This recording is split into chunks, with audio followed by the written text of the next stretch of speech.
Né de la rencontre des cultes traditionnels Yoruba et des divinités Ewe et Fon, le vaudou est un élément essentiel dans la culture des peuples qui sont issus des Tado au Togo et des Adja, peuples qui vivent essentiellement dans le golfe du Bénin. Présenté comme un rite culturel, présenté comme un héritage ou alors une philosophie et même parfois comme un art de la médecine, le vaudou continue dans le reste de l'Afrique à être considéré comme quelque chose de maléfique et de mystique. Le professeur et prêtre David Kofi Aza est le grand maître de l'ordre africain pour une refondation culturelle et spirituelle en Afrique. Kofi Aza, bonsoir. Bonsoir. Merci d'avoir accepté notre invitation. C'est un devoir pour nous. Ah, merci infiniment. Alors, moi, je veux commencer par quelque chose qui m'a un peu embêté, enfin, pas vraiment embêté, mais quand je suis arrivé au Bénin et que j'ai décidé d'aborder la thématique du vaudou, il y a quelqu'un qui m'a dit « Ah, on ne parle pas du vaudou si on n'est pas initié ». Pas forcément.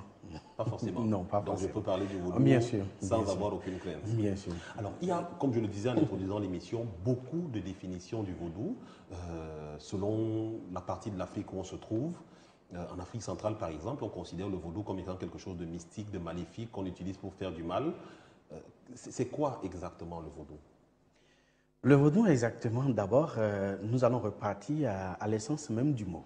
C'est un mot qui est issu de la culture Adjatado, qui, pour nos aînés, considérait en réalité le vaudou comme des saints qui sont détachés. C'est-à-dire que la pureté de Dieu est telle que l'homme ne peut pas s'approcher directement de lui et lui adresser ses vœux, ses intentions. Et il considère que tout vit et tout vibre, c'est-à-dire que tout ce que Dieu a touché, tout ce que Dieu a utilisé pour la constitution de notre macrocosme ne peuvent pas ne pas véhiculer une partie de son énergie. À partir de ce moment-là, la Terre véhicule une partie de l'énergie de Dieu. C'est ça que nous appelons l'énergie tellurique. Et en ce moment-là, cela a trait directement sur le plan microcosmique, a trait à notre chair. Et là, ça gouverne la santé. L'air également est issu aussi des 4 éléments et est considéré dans notre tradition comme l'énergie aérienne, l'énergie qui propulse, donc l'énergie du dieu serpent. Puis maintenant, nous avons l'eau que nos aînés ont déifié en tant que roi des eaux, c'est-à-dire Torosu, et il s'occupe de l'acquisition et de la stabilisation. Puis maintenant, nous avons le feu cosmique qui est considéré comme Hebioso, donc la chaleur, la température qui est en nous. Or, tous ces éléments-là qui ont aidé le grand Dieu à créer notre macrocosme et véhiculant une partie de son énergie, en passant par eux, on peut atteindre l'énergie suprême. C'est pour ça qu'ils sont causés comme les saints détachés, c'est-à-dire Yahweh, Dejavodon, le saint qu'on a détaché auprès de nous pour prendre nos informations. Donc, en réalité, les dieux que nous avons ici, le vaudou, est considéré comme des saints détachés auprès des humains pour véhiculer nos intentions. Ça veut dire que, première chose, si je vous ai bien compris, c'est que selon le vaudou, l'homme ne peut pas avoir directement accès à Dieu. Donc pour cela, il est obligé de passer par un certain nombre d'éléments que Dieu lui-même a utilisés pour créer la terre et tous les éléments qui s'y trouvent. Alors, à partir de quel moment ces éléments peuvent être considérés comme étant un véhicule réel du message que l'homme souhaite transmettre à Dieu? C'est-à-dire que si nous prenons l'élément terre, dont la matière primaire est le sable, et on utilise généralement également des morceaux de terre, des grottes de terre, nous savons que toutes les connaissances ont été divisées en 3 dimensions. C'est-à-dire, il y a la dimension des éléments du règne minéral, qui englobe tout ce qui a trait au sous-sol. Il y a les éléments du règne végétal, puis les éléments du règne animal. Le vaudou, dans son essence, dans sa constitution, c'est que nous utilisons la matière prima, c'est-à-dire la matière première, qui est la terre, plus maintenant les éléments qui lui sont rattachés au niveau des éléments du règne minéral. Puis maintenant, on ajoute les feuilles, les éléments du règne végétal, et maintenant les éléments du règne animal. Et à partir de ce moment-là, ce sont les plumes ou parfois le sang du coq ou du mouton qui est utilisé pour activer cette divinité. Or, vous savez que en tant que vaudou, en tant qu'énergie, toute énergie, pour qu'elle soit énergie véritablement, il faut qu'elle détienne les 2 polarités, c'est-à-dire le positif et le négatif. Ces 2-là sont confondus dans le vaudou. Maintenant, l'homme qui commande ce vaudou peut l'utiliser positivement comme négativement, mais le vaudou n'est pas responsable parce que le vaudou ne détient pas la volition, c'est-à-dire que le libre arbitre. Donc, c'est l'homme qui fait sa conscience, c'est l'homme qui l'oriente positivement ou l'oriente négativement. Donc, au cœur du système ou de la religion vaudou, il y a l'homme et la volonté de l'homme. Alors, moi, je vous prends un exemple simple. Si vous dites que c'est une... Parce que vous le décriviez comme exactement une culture, comme une sorte de religion. D'où vient-il qu'il faille être initié pour avoir la possibilité d'invoquer l'esprit pour parler à Dieu? Parce que, je vous prends un exemple, dans la religion chrétienne ou musulmane, me semble-t-il, il n'est pas besoin d'un rite initiatique spécifique. Il est besoin de se plier dans sa chambre de soir, de se mettre à genoux et de s'adresser à Dieu, de lui émettre ses vœux. Pourquoi est-ce qu'il faille dans le vaudou qu'on subisse un rite initiatique pour pouvoir avoir accès à la divinité? Même dans les autres religions, les prêtres de ces religions-là subissent des initiations, subissent des rites avant de devenir prêtre ou avant de devenir imam ou avant de devenir tout ce qu'on veut. C'est la même chose au niveau du vaudou. C'est-à-dire que le profane peut s'adresser au vaudou, mais celui qui doit manipuler l'énergie du vaudou doit avoir un certain nombre de maîtrises. On doit lui faire des révélations. En fait, les initiations, puisque le vaudou a une dimension initiatique, une dimension spirituelle et une dimension culturelle. C'est dans cette dimension culturelle que nous retrouvons les chants, les danses. Dans cette dimension initiatique, nous retrouvons tout ce qui est autour comme mystère. Au cœur de toute religion, il y a toujours des mystères et des mythes qu'on entretient. Donc, pour vous permettre d'avoir accès à ces révélations-là, l'initiation, c'est juste, ça vous donne le droit à la révélation, où on vous révèle en réalité un certain nombre de choses qu'on ne peut pas révéler aux profanes. Et la dimension spirituelle, c'est la philosophie qu'il y a tout autour. De ce monde. Donc, c'est nécessaire pour que, avant de maîtriser tout art, ou toute science, ou toute pratique, il faut aller vers l'initiation, il faut aller vers la découverte. C'est comme un néophyte qui veut utiliser les outils informatiques. Il doit faire l'initiation à l'informatique. On doit lui apprendre comment fonctionne l'ordinateur pour qu'il puisse le faire. Donc, c'est l'apprentissage que nous faisons au niveau des couvents qui constitue l'initiation. Alors, Kofi Aza, je veux vous dire, la perception qu'on a du vaudou quand on vient d'Afrique centrale comme moi ou quand on vient d'Afrique du Sud, on a l'imagerie populaire voit le vaudou comme cette sorte de magie qui utilise des poupées pour faire du mal à des gens qui sont à des distances un peu éloignées. Ça, ce n'est pas le vaudou. Ah bon? Non. Expliquez-nous. C'est-à-dire que le vaudou même, c'est une énergie apprivoisée. Ce n'est pas une statuette, ce n'est pas des poupées qu'on fait. Ça, c'est des pratiques magiques que certains dignitaires ou certains détenteurs du culte vaudou ou certains garants du culte vaudou ont reçu ça et là pour, en quelque sorte, faire asseoir une certaine hégémonie autour de la chose. Donc, ça n'a rien à voir, ces pratiques n'ont rien à voir avec le vaudou. Celui qui est dans une religion, qui fait des recherches extra au niveau de cette religion-là, ces recherches-là ne peuvent pas constituer l'essence de sa religion primordiale. Donc, l'essence du vaudou, le prêtre du vaudou, lui, sa particularité, sa vocation, c'est de prier. Alors, l'autre chose qui m'intéresse, c'est qu'aujourd'hui, on sait en faisant des recherches sur le vaudou, on a découvert qu'en 1950, par exemple, le vaudou avait fait la paix avec le Vatican. Quelle est la relation qui existe aujourd'hui entre le vaudou et le christianisme dans sa forme la plus répandue? La corrélation qu'on peut trouver là, c'est qu'au niveau du vaudou, sur sa dimension spirituelle, nous véhiculons des valeurs qui sont considérées comme des valeurs universelles, qui sont épousées par presque toutes les religions. C'est-à-dire que la tolérance, l'amour, la solidarité, l'entente, la fraternité et autres sont des valeurs qui sont aujourd'hui comme des valeurs universelles qui sont très bien enseignées au niveau de la religion vaudou. Donc, ce qui peut nous unir, ce sont ces valeurs universelles. Mais chacun suit toujours sa pratique ou ses rites.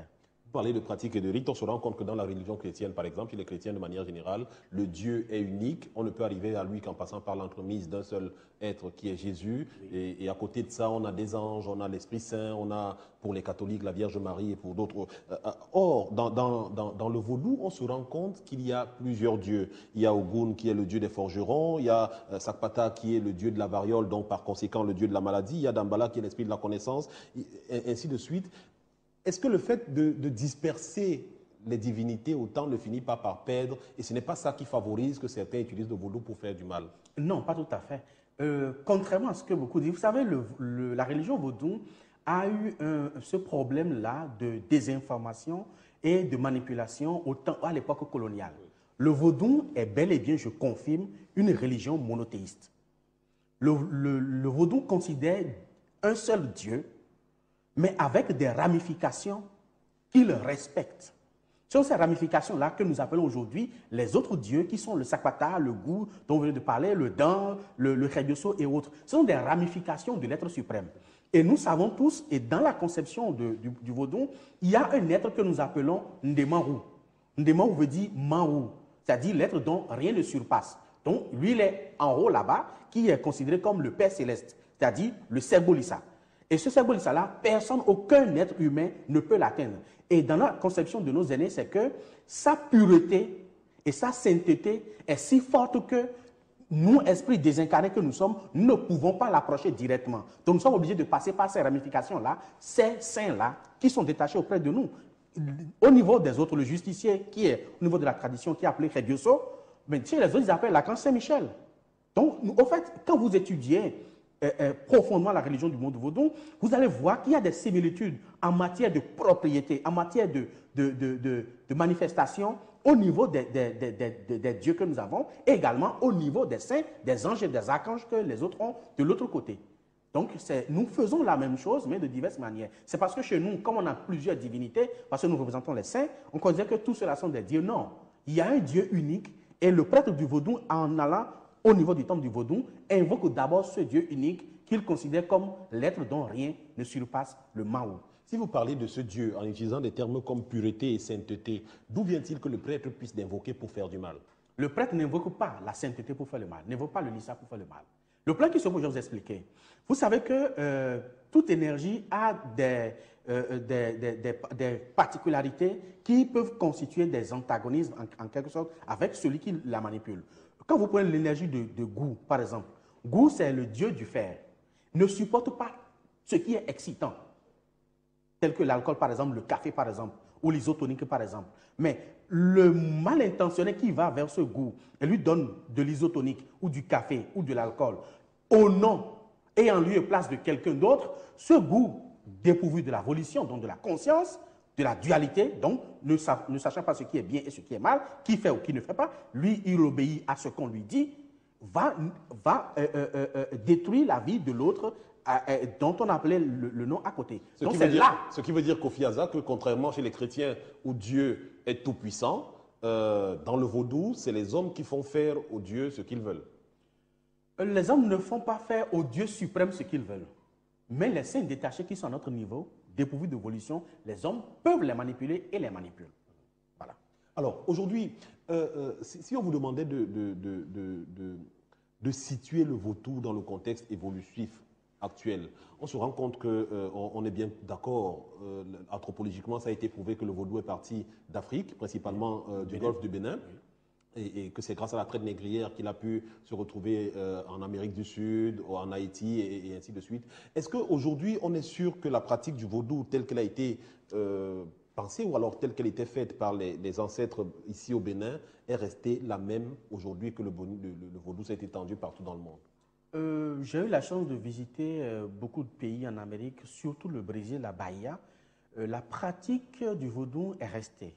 Mais il faut observer que dans toute religion, il y a toujours des dérives compte tenu du leader qui est là, son sens de percevoir, d'entrevoir, de voir les choses, son humeur également. Le vaudou a subi, sinon certaines pratiques ont subi quelques modifications, en tout cas d'un dignitaire à un autre, mais l'essence même est toujours restée, le fondement même est toujours resté.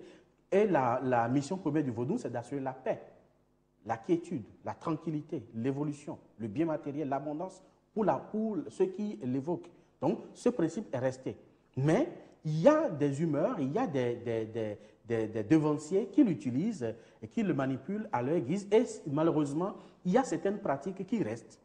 Et au lieu de les bannir, ça reste et ça se perpétue de génération en génération. Et c'est ça ce qu'il faut dénoncer pour procéder à une épuration et conserver ce qui est essentiel. Alors, on se rend compte aussi, Kofi Aza, que dans la pratique du vaudou, il y a beaucoup de sang. Il y a beaucoup de sacrifices, oui. Il y a beaucoup de sang qui est utilisé dans le rituel vaudou de manière générale. Qu'on veuille faire du bien ou qu'on veuille faire du mal, oui. Forcément, on se retrouve toujours en train de verser du sang. Ça peut être du sang de chèvre, qui est un élément important dans la culture vaudou. Est-ce que cette abondance de sang-là comment je vais dire ça, n'est pas un peu antinomique à tout ce que vous venez de nous dire, la paix, la sécurité, l'abondance et ainsi de suite? Pourquoi cette exacerbation de sacrifice dans le rituel vaudou? C'est bon, mais je vais vous dire ceci. Vaudou, c'est une énergie apprivoisée. Et en tant que réceptacle d'énergie, a besoin d'être vitalisé. il se fait que l'énergie vitale dont a besoin le vaudou se retrouve en abondance au niveau du sang. Mais bien sûr que dans d'autres éléments, dans d'autres fruits, dans d'autres substances, il y a l'énergie vitale. Mais c'est en abondance, c'est beaucoup plus facile d'utiliser le sang qui contient l'énergie vitale en abondance rapidement pour vitaliser le sang parce que ce réceptacle a besoin d'être vitalisé au jour le jour. Également, il y a l'huile que nous utilisons aussi, que s'appelle l'huile d'arachide, s'appelle l'huile rouge, également pour vitaliser le vaudou. Donc, au fait, on est à la recherche de l'énergie vitale. Mais aujourd'hui, le problème qui se pose, c'est qu'il faut voir l'évolution qui se fait aussi bien dans l'homme que dans son environnement et voir les pratiques du vaudou et maintenant harmoniser. Et ça a commencé déjà. Je vous pose la question parce que vous le voulez savoir. Nous, principalement en Afrique centrale, par exemple, on se rend compte que quand vous dites à quelqu'un de faire un sacrifice, de verser le sang, ça s'apparente toujours à un sacrifice humain. C'est-à-dire qu'on se dit, par exemple, la chèvre qu'on va égorger est juste un symbole et que finalement, c'est quelqu'un qu'on est en train de sacrifier. On a toujours cette impression-là. C'est pourquoi je vous pose la question. Non, l'impression, c'est autre chose, mais la réalité, c'est autre chose. Vous savez que même dans la... Bon, je ne suis pas initié du vaudou, je ne peux pas vous dire si c'est de la réalité ou pas. Mais la réalité, c'est autre chose. La réalité n'est pas qu'on utilise... au fait, tout est symbolique. C'est le symbole que nous utilisons, c'est tout. Mais ce qui est sûr, aucun animal ne peut remplacer une vie humaine. Et on ne peut pas sacrifier une vie humaine en disant qu'on a fait sacrifier un animal, ou on ne peut pas sacrifier un animal pour dire qu'on a fait sacrifier une vie humaine. Donc, l'animal demeure animal, la vie humaine demeure la vie humaine. Mais en sacrifiant l'animal, ça n'a rien à voir avec le sacrifice humain. Au final, qu'est-ce qu'on doit retenir, Kofi Aza, quand on parle du vaudou? Parce que vous le présentez comme quelque chose de bien, vous le présentez comme quelque chose de presque inoffensif. Le vaudou est inoffensif. Dans sa nature, le vaudou est inoffensif. Parce que vous mettez le vaudou là, 10 ans, il ne vous fera rien, il ne vous dira rien. Mais c'est quand l'homme va s'approcher, il va dire ce qu'on ne doit pas dire, que le vaudou va commencer par embêter. C'est quand l'homme va s'approcher, il va dire ce qu'il faut dire de bien, qu'en retour, il a ou celui à qui il a prié du bien peut avoir le bien. Mais le vaudou lui-même ne réagit pas. Donc c'est les hommes qui l'utilisent. C'est les hommes qui l'utilisent. C'est un instrument dans la main des hommes. Ou pour le mal. Voilà. Alors, moi, c'est là que je reviens pour vous poser la question que je vous posais tout à l'heure, de la réitérer. Est-ce que finalement, ce n'est pas les hommes qui manipulent les dieux dans le culte vaudou, ce qui enlèverait sa toute puissance à Dieu? Parce que si vous nous dites qu'il y a un Dieu suprême qui contrôle quand même les cinq détachés, ça veut dire que ce Dieu suprême devrait pouvoir intervenir quand quelqu'un veut utiliser un des saints détachés à des fins maléfiques. Vous savez, ce que Dieu respecte le plus chez les humains, c'est leur volonté. Dieu peut arrêter les guerres, les misères, et tout ce qui se passe sur la planète. Mais pourquoi il ne l'a pas fait? Il a la volonté, il a la possibilité d'arrêter les guerres sur la planète. Mais pourtant, il ne le fait pas. Si Dieu respecte quelque chose de plus chez les humains, c'est leur propre volonté. Et là, Dieu met l'accent sur la responsabilité. En matière du contrôle, vous savez que les astres gouvernent les ignorants, mais les initiés gouvernent les astres. C'est la même chose dans la tradition. Les dignitaires gouvernent les vaudous, mais les néophytes, les vaudous les gouvernent. C'est ça la réalité. Pourquoi, si tant est-il qu'on peut utiliser le vaudou pour faire le bien, pourquoi est-ce qu'on ne l'utilise pas en Afrique pour développer l'Afrique de façon exponentielle? Là, c'est une volonté politique. Vous savez que la Chine l'a démontré, la Thaïlande, même récemment encore la Birmanie, qui vient de sortir de la dictature, a démontré et continue de le démontrer. Mais aujourd'hui, vous savez que... Vous voulez dire que la Chine et la Thaïlande ont utilisé le vaudou? Ils ont utilisé leur vaudou pour se développer. Ils ont utilisé leur tradition. Et pourquoi on ne peut pas utiliser le vaudou pour nous développer? Mais c'est parce qu'en Afrique, il y a une certaine hypocrisie. Et depuis les années 90, il y a une christianisation à outrance de nos États, au point où nous avons de plus en plus des États théocratiques. Donc c'est possible? C'est possible. De développer l'Afrique à partir du vaudou? Bien sûr, et nous l'avons toujours démontré ici au Bénin. Ça veut dire que si je deviens disciple ou prêtre vaudou, je peux demander à avoir beaucoup d'argent? Vous n'avez pas besoin de devenir disciple ou prêtre de vaudou. Non, c'est pas que tout le monde va devenir adepte de vaudou. Non, le vaudou n'oblige pas quelqu'un à devenir son adepte avant que vous ne puissiez bénéficier de ses bonnes grâces. D'accord. Monsieur Innocent, bienvenue Monkun. Oui. Vous êtes bien plus connu sous le nom de Bimo. Oui. Vous êtes un artiste peintre et sérigraphe et vous êtes sur ce plateau parce que l'essentiel de vos travaux tourne autour du vaudou. Il y a plusieurs chaînes de télé et de radio qui sont déjà venues visiter vos ateliers et qui ont vu ce que vous faisiez. Vous vous intéressez beaucoup à la spiritualité, principalement aux questions religieuses, notamment celles concernant le vaudou. Je vais vous poser une première question. Est-ce que vous êtes initié ou pas? Je suis devant le maître, je suis obligé de dire la vérité. Je suis un peu initié. Un peu initié, oui. D'accord. Mais pourquoi dans votre choix artistique, vous avez choisi de vous intéresser à la question du vaudou? Oui, je vois que le vaudou, c'est ma culture. C'est ma culture.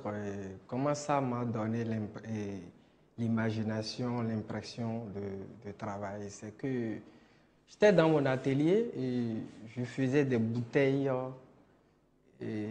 bizarres. Et un jour, il y a un vieux d'un village à Goné qui est venu me voir, qui me dit, va me faire des dessins, parce que moi j'aime les dessins. Je lui ai réalisé quelque chose. D'abord, ça me fait peur le vaudou en ce temps. Ça vous faisait peur à ce moment-là? Oui, en ce moment-là, ça me fait vraiment peur. Et j'ai commencé par faire le truc, mais sincèrement, le vaudou, je vois que c'est de l'art. C'est vraiment de l'art. Parce que quand vous prenez le vaudou, il y a la danse et d'abord la philosophie. Il y a la philosophie, la musique, la danse, la peinture, la couleur. Parce que les couleurs parlent. Et quand vous voyez le vaudou, même, c'est la couleur. Ça parle. Ça va vous donner des inspirations.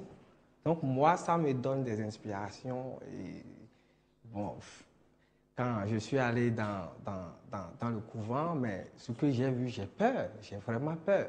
Mais je vois que le vaudou ne fait pas le mal. D'après mes recherches que j'ai faites, le vaudou ne fait jamais le mal. Les gens le disent. Ah, le vaudou fait le mal, le vaudou fait ceci, mais c'est faux.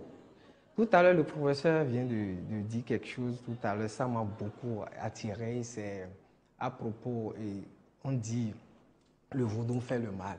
Je vais vous donner un exemple très simple. C'est quoi? Le couteau que vous allez prendre pour préparer dans votre chambre.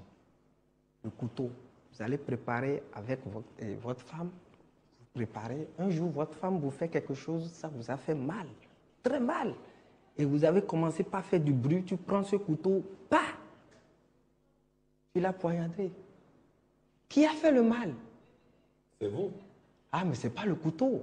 Ah, c'est parce que vous êtes allé vers le couteau, c'est-à-dire vous êtes allé vers le vaudou pour lui demander de faire le mal. Donc, vous rejoignez le professeur Azad tout à l'heure. Donc, pour vous, le vaudou, c'est le couteau que vous utilisez soit pour faire la cuisine, qui est quelque chose de bien, soit pour poignarder votre femme, qui est quelque chose de mal. Bon, oui, je prends le couteau à la place de vaudou. Oui. Quand tu vas vers le vaudou, tu dis, tue-moi celui-ci. Il va te le faire. C'est le mal et le bien. C'est comme chez les Chinois, on dit le yin et le yang. Alors, je voudrais vous poser une question. Comment est-ce que vous avez dit effectivement que le vaudou vous inspirait, mais comment ça se ressent dans le travail que vous faites? Est-ce que vous, comme disait le professeur Azad tout à l'heure, est-ce que vous invoquez le vaudou quand vous voulez commencer un travail, une toile ou une sculpture? Non, je ne suis pas un maître et praticien, je ne suis pas un guérisseur. Voilà les professeurs qui sont... Moi, je fais des recherches et je devais même aller faire le professeur pour demander des choses. Mais ce n'est pas que je fais l'art, je fais les toiles, les tableaux. C'est tout juste pour valoriser les trucs de chez moi. Parce que je vois que le vaudou est en moi. Si vous prenez chaque village, ou bien n'importe quel Béninois et Béninoise, chez lui, il y a le vaudou. Mais on laisse, on dit, ah, ça fait mal, on laisse, on va à l'église. Je ne suis pas contre l'église, je ne suis pas contre catholique. Moi, je travaille sur la religion. Sur la religion. D'une manière générale, comme vous voulez comprendre le vaudou. Moi aussi, je veux comprendre le vaudou. Et je suis sur ces traces-là. Alors, professeur Azad, M. Bimo présente, lui, le vaudou comme étant une source d'inspiration, comme étant de l'art. Et je le disais même en étudiant l'émission, on présente le vaudou généralement comme étant un héritage culturel. Est-ce qu'aujourd'hui, on a l'impression que si on part du postulat de Bimo, on se retrouve dans un vaudou qui est pas totalement opposé, mais qui est quand même différent du vaudou spirituel? Oui, je vous l'ai dit tout à l'heure, le vaudou a plusieurs dimensions. Nous avons la dimension initiatique, nous avons la dimension spirituelle et la dimension culturelle. La dimension culturelle, c'est cette dimension qui peut contribuer au développement. C'est-à-dire que quand vous prenez le vaudou, comme l'a fait et l'a démontré les hindous et continue toujours de le démontrer, c'est-à-dire que même toutes les églises aujourd'hui prennent les rites, les musiques, les mélodies du vaudou pour jouer dans leurs églises. Les divers rites que nous faisons au niveau des couvents, c'est ça ils ont pris aujourd'hui pour le faire. Sinon, le peuple ne va pas adhérer. Parce que le peuple a ça dans le sang.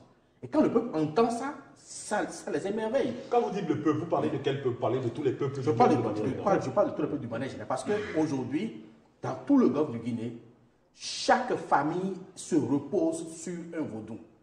Les membres de la famille aujourd'hui peuvent négliger cela. Et peuvent choisir. Parce qu'on est né dans une tradition au niveau du golfe du Guinée.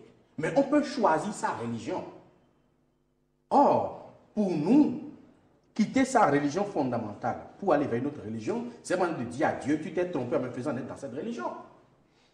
Dieu sait pourquoi. Si c'est ici, vous devez être musulman, il doit vous faire naître en Arabie Saoudite ou en Jordanie ou en Yémen. Mais si vous avez fait naître dans une tradition, ça veut dire que vous avez une mission au sein de cette tradition-là. Ignorer cette tradition-là, ça veut dire que c'est dire à Dieu, tu as commis une erreur. Dieu ne peut pas se tromper. Ça là, c'est clair. Mais l'homme peut se tromper en opérant un choix. Le seul acte que nous-mêmes, nous n'avons jamais la possibilité de signer, c'est la naissance et la mort. Ça veut dire qu'à notre naissance, nous sommes nés dans une certitude parce que nous sommes nés dans une religion. Mais nous pouvons mal choisir une autre religion peut-être en allant nous marier. Vous pouvez faire le divorce après. Et là, vous êtes trompé. Et c'est ça la question de la religion aujourd'hui. Maintenant, au niveau de la religion du monde vaudou, pourquoi vous, les artistes africains, surtout ceux du Bénin, moi parfois ça me donne les larmes aux yeux, parce que nous pensons que nous allons singer les Blancs et faire comme eux, pour devenir comme eux. Jamais. L'habit du prêtre, moi je ne peux pas porter. Mais mon habit, le prêtre aussi ne peut pas porter. Chacun de nous a un habit qui lui est propre. L'habit qui nous est propre, là, c'est notre tradition. Les artistes aujourd'hui, je dis, aucun Béninois ne peut jouer mieux le zouk love qu'un Antillais. C'est pas possible. Ça, c'est clair. Mais l'Antillais ne peut pas jouer mon Zéli mieux que moi. C'est pas possible. Puisque nous l'avons dans le sang. Donc, chacun de nous a quelque chose sur le plan culturel, des valeurs, des potentialités que nos peuples devraient développer. Mais nous laissons ça de côté et nous allons dans une autre dimension qui n'est pas la nôtre. Et là, on échoue. C'est-à-dire que Bimo est en droit de ligne à ce que vous faites, c'est-à-dire qu'il essaye d'adapter l'art. Puisque dans le vaudou, vous pouvez faire l'art plastique, oui. vous pouvez faire la sculpture, vous pouvez faire la musique, oui. même le théâtre. Je vous dis, Il y a un peu de tout. si nous prenons le Fa par exemple, nous avons aujourd'hui le Fa qui est une partie de notre tradition. Aujourd'hui, nous avons plus de 20 000 légendes que nous pouvons exploiter. Ça veut dire que plus de 20 000 films qu'on peut produire ou documentaires qu'on peut produire pour valoriser des philosophies qui sont des valeurs universelles. Mais on ne le fait pas. Et on pense qu'on peut faire ce qui appartient aux autres. Vous ne verrez jamais un Américain avoir sa culture pour la culture béninoise, non. Ça, c'est clair. Alors, je me serais attendu, Bimo, quand vous parliez tout à l'heure de l'influence que le vaudou avait sur votre travail, parce que le professeur Hazan nous a dit que le vaudou peut procurer beaucoup d'abondance, que vous tentiez de vous servir du vaudou pour devenir un grand maître de la peinture, et que vos toiles se vendent et s'arrachent à travers le monde. Apparemment, ça ne nous intéresse pas. Ou alors parce que vous pensez que le vaudou n'est pas capable de vous rendre riche et célèbre. Non, non, non. Je ne suis pas en train de vendre le vaudou. Les gens ont vendu le vaudou. Si vous allez, par exemple, dans des musées français, dans des musées allemands, mais les Blancs sont venus acheter le vaudou. C'est dans des musées. Allez-y voir.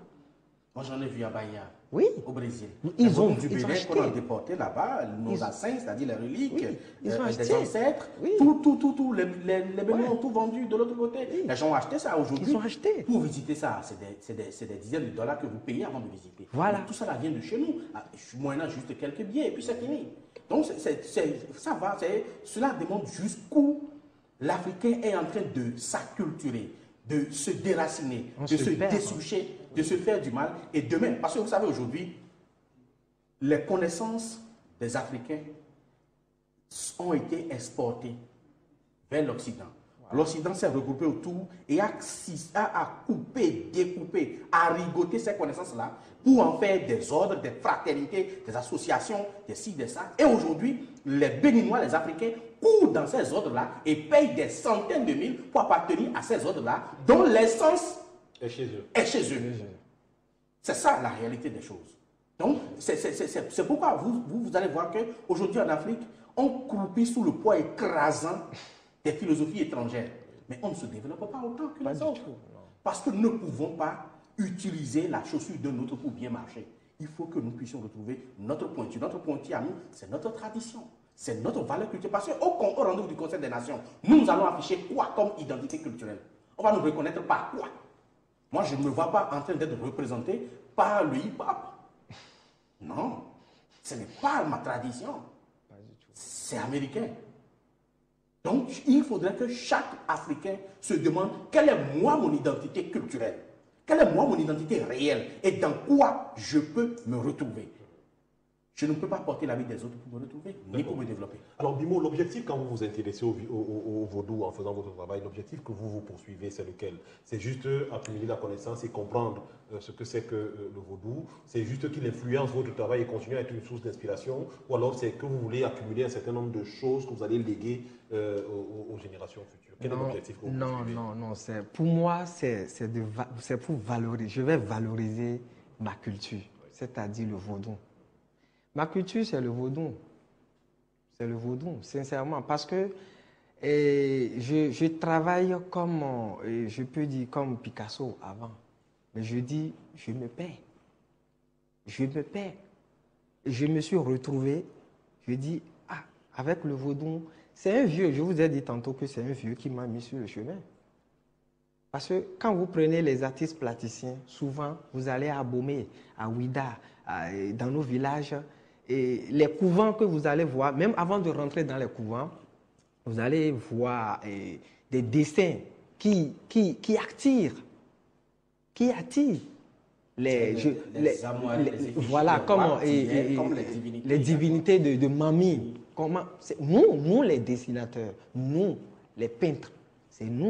Ils ont besoin de nous. C'est comme si les artistes ont besoin des journalistes pour faire leur promotion. C'est ça. Les vaudous ont besoin de nous, artistes, pour travailler. Donc, quand moi, je suis allé vers eux, mais il y a des couvents qu'on ne rentre pas comme ça. Il faut vous initier. Il faut être initié. Attention.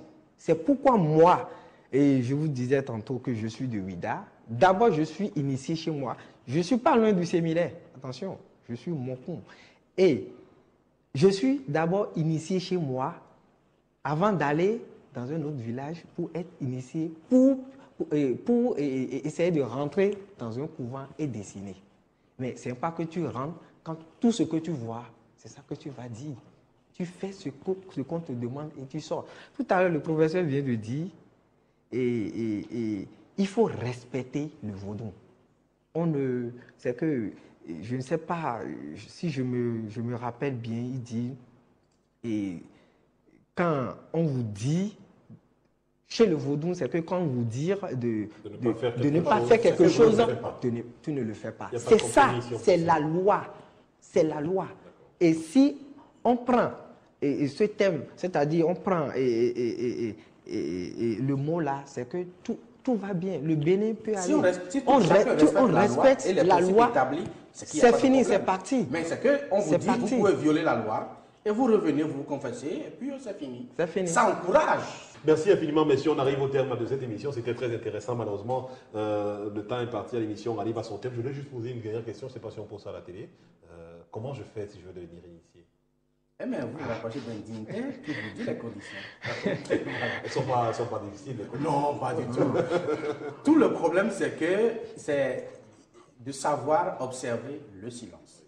Parce qu'au sein de toute nation, au sein de la planète, depuis toujours, il y a toujours des secrets qui sont gardés. Et on vous permet, à vous initiés, d'avoir droit à cette révélation. C'est-à-dire que les fondements même de notre macrocosme, on vous permet de le savoir. Et ça, c'est des enseignements, c'est des informations qui étaient restées cachées. Donc, vous obtenez le droit à la révélation, mais ce n'est pas tout ce qui est révélé que vous allez le faire sortir. Et voilà. D'accord. Merci infiniment, messieurs. Merci beaucoup, Bimo, d'être venu sur notre plateau et d'avoir apporté votre contribution à cet échange. On passera avant de partir du Bénin voir votre atelier et voir ça me fera beaucoup plaisir. Merci infiniment. Professeur Alda, je vous remercie infiniment d'avoir pris de votre temps et surtout d'être venu nous révéler tout ce que vous avez révélé sur ce plateau concernant le vaudou, quand on sait que le secret dort dans cette culture. Et effectivement, d'avoir éclairé la lanterne de nos téléspectateurs qui, pour la plupart, considèrent le vaudou comme étant maléfique et magique, de dire qu'en fait, il s'agit de la rivalisation des traditions africaines.